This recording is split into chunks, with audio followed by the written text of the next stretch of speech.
I was once in a meeting where the COO was there, chief of contracts, all the C-suite people, all the executives were there, and they were going round and round on this topic that we were talking about. And in my head, I thought, why do we keep going in circles? There's a very clear direction here. And even if we don't have all the pieces of the puzzle, we have what we need to follow this direction and end this conversation.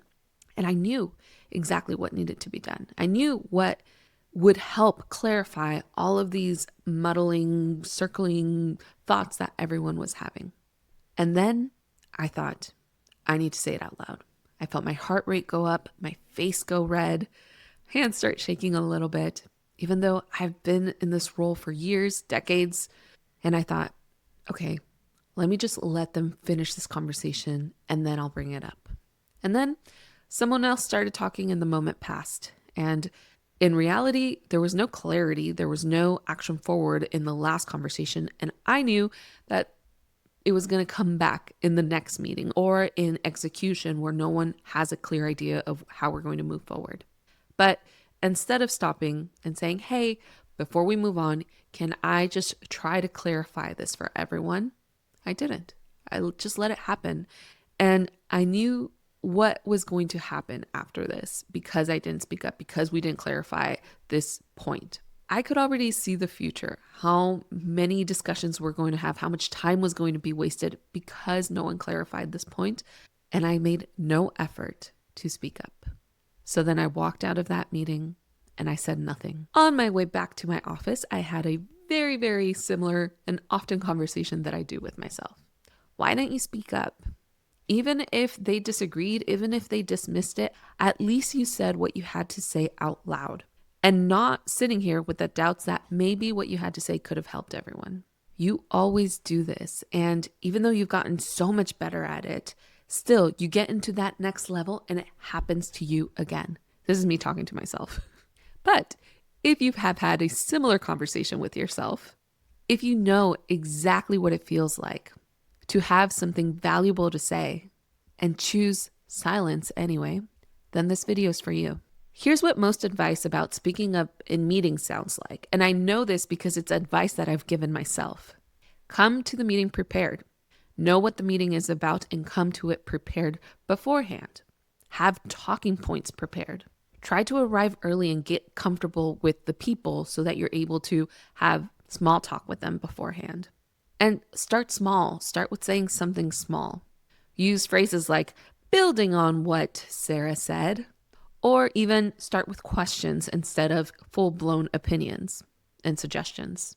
Try to find an ally in the room that'll make you feel comfortable, that are nodding as you're speaking so you can get some live feedback. And then try to sit up straight and have a clear executive presence. All valid advice, right? But it is also so far from the problem that it almost doesn't matter. Because the reason you're not speaking up in meetings isn't because you don't know how to structure a sentence or how to form an opinion. It isn't that you don't know how to look people in the eyes or how to sit up straight. You probably know when the right moment is as well. You know how to read the room. The problem or the reason is something inside of you that is telling you that what you have to say isn't valuable. And that what you have to say isn't worth the risk of saying it. It isn't worth the risk of someone disagreeing with you or someone proving you wrong or completely dismissing it. Something inside of you genuinely believes that speaking up will reveal something about you that you'd rather keep hidden. And that taking up room or taking up space in that room is somehow not yours to do. That's not a communication problem. That's a self-worth problem. That's an identity problem. So today I want to talk about both. The internal truth of why this is actually happening to you, and then give the practical steps of what you can do to change it. Honestly, I spent a lot of years of my career sitting in a room where what I had to say was actually really smart. I was one of the smartest people in the room, and I just could not speak up. It was years of watching other people say similar things that I had in mind in a less clear way than I would have expressed it. But if I spoke up, it would just sound like I was reiterating their point. So I want to tell you what was actually happening and what I did about it. But first, let me tell you what shrinking in meetings or shrinking in a space actually looks like, because it shows up in many different ways, not just silencing yourself. Sometimes maybe you don't have a problem speaking, but then you need to qualify yourself in some way. Something like, I might be wrong, but, or I think this might be a dumb question, but you say the thing and then you apologize for saying the thing, which gives the impression that you can't actually stand behind the thing that you're saying. You have no confidence or no security behind it. Maybe you have no problem saying things, but you have to wait for the perfect moment. You want to be polite and let everyone finish their sentences. You don't want to interrupt. Maybe there's a tangent that someone is going on, and so you just want to wait until that tangent is done. So you're always waiting for the perfect moment to say your thing. And nowadays that we're in this kind of virtual world, at least 50% of the time, it becomes even harder. I'm not going to lie. Sometimes I do have to interrupt people in order to get my point across. But if I was always waiting for the perfect time to say it, sometimes the meeting would end and that moment would never come. Sometimes it looks like you're able to contribute in a meeting, but you do so quietly or without confidence in your voice that it's easy for others to talk over you, to interrupt you. And sometimes this is even worse because you leave that meeting feeling invisible, feeling disrespected. Although technically, I guess you spoke. Another one that is incredibly frustrating is doing all your best thinking at any time except in that meeting. In the elevator, in the shower, while you're driving home, and all of these thoughts, all of these ideas come up during that time where you're just like, dang it, I should have said that in the meeting. Dang it, that would have been really good input during that meeting. And unfortunately, you know exactly what you want to say during these times because that's when your nervous system feels calm. During the meeting, your nervous system was too activated to be able to have access to it. All of these different ways of shrinking in a professional setting, in a meeting, in a space, feel like humility, professionalism. They feel like you're cautious, but what they actually are is fear. And the career cost of that fear is largely invisible to you because you'll never be able to see the version of your career that would have existed if you had spoken up. So the first step is trying to figure out, where does it come from? For me, it was very clear after I thought about it for a little while. It came from spending years in rooms where it felt like I wasn't invited to, like I was taking up space that wasn't mine. And drawing attention to myself was actually dangerous because it would have reminded people that I didn't actually belong there. I was an immigrant kid, a first-generation college student, a Latina in a male-dominated industry. And somewhere along the way, I learned that staying small was safer than being seen. And that strategy probably made sense at some point.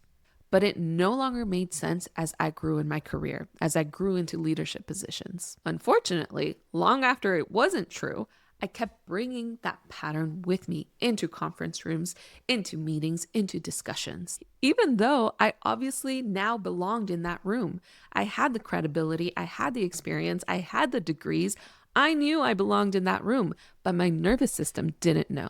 Logically, I knew. Nervous system, not so much. My nervous system just knew the pattern. Staying small equals safety. Your version of the story is likely different. I mean, there's so many ways that this can happen. Maybe you grew up in a culture where speaking up is disrespectful when you're young. I actually saw that in real time.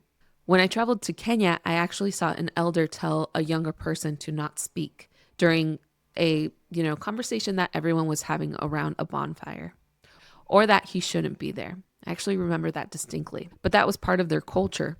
The younger generation wasn't meant to be in that bonfire during those conversations where we were talking about simple things like how we were going to spend money to build the water sanitation system that we were there to build. Or it could be something else. Maybe early on in your career, you spoke up and somehow it backfired. It went poorly. It was a mistake and maybe it looked like a failure on you. And your nervous system filed that away as proof that speaking up is dangerous. Whatever it was, it created a pattern. And that pattern is now running your career. So here's what actually works. Like I said, I want to talk about the internal, but I also want to touch on all the practical steps. On the internal side, the first thing you want to do is start building an internal relationship with your ideas, with your thoughts. What I mean by that is that a lot of people have a habit of discounting their thoughts before they even get to the meeting. They have an idea or a suggestion and they immediately think, that's probably obvious. That's probably a me issue. And everyone probably has that clear and doesn't have the same question as I do. Someone probably already thought of that and I'm just not smart enough. They dismiss themselves before anyone else gets to. So start catching that. Start noticing every time that you have a thought that you immediately dismiss at work. And maybe start thinking, well, if it wasn't me asking the question, if a colleague asked me that question, what would I think of it? And what I guarantee will happen is that most people have the same question that you're having and likely the same insecurities about asking it. At least that's been my experience. And then on the practical side, and this one sounds so simple, but it works. Commit to saying at least one thing in every discussion, in every meeting. It doesn't have to be perfect. It doesn't have to be a brilliant idea. Just one thing, an observation, a reaction, an opinion, a question. Try to get it in early because the longer the meeting goes on, the more pressure you're going to build on yourself. The point here is to prove to your nervous system that it's not dangerous to speak up, that it's safe whenever you speak up. And the thing about being confident on this is if you promise to yourself to say one thing during any discussion, any meeting, and then you deliver on that promise, you're proving to yourself that you can do it. You're proving to your nervous system that it's safe every single time. And so it's a little brick by brick that you're building this confidence to speak up. The second practical thing is as much as you want to do it, as much as it's going to come out of your mouth like a word vomit, try to not dismiss yourself. Try to not say, I'm sorry if this is a dumb question. This might be my ignorance, but I might be wrong, but bite your tongue. Give yourself some kudos every time you're able to stop yourself from doing that. And the thing is, it's not because you're never wrong. There's definitely going to be times where what you had to say was wrong, but because you want to train everyone else in that room to take you seriously, to have some weight to what you have to say, to really consider what you have to say, even though it might be wrong. At least it was really considered. Say the thing, let it sit on its own, and if you're wrong, you'll adjust. That's called being a contributor. When I'm wrong and they call me out on it, yeah, you're right. That didn't work. Move on. And the third practical thing that you really want to practice on is start speaking up before you're confident. I think a lot of people do it the opposite way, where they try to build their confidence before they speak up in a meeting, but you can't build that confidence without practicing, without speaking up in the meeting, even when you're terrified. And if you do this and you start noticing that every time you said something, nothing happened, no disaster happened, nothing crazy happened. Maybe sometimes you're dismissed, but every time you say something, you prove to your nervous system that it's safe to talk. And that helps your nervous system feel secure, which in turn helps your confidence. And over time, it'll start feeling natural. It'll start accumulating in a way that you feel like you belong and you should speak up anytime you want to in a meeting.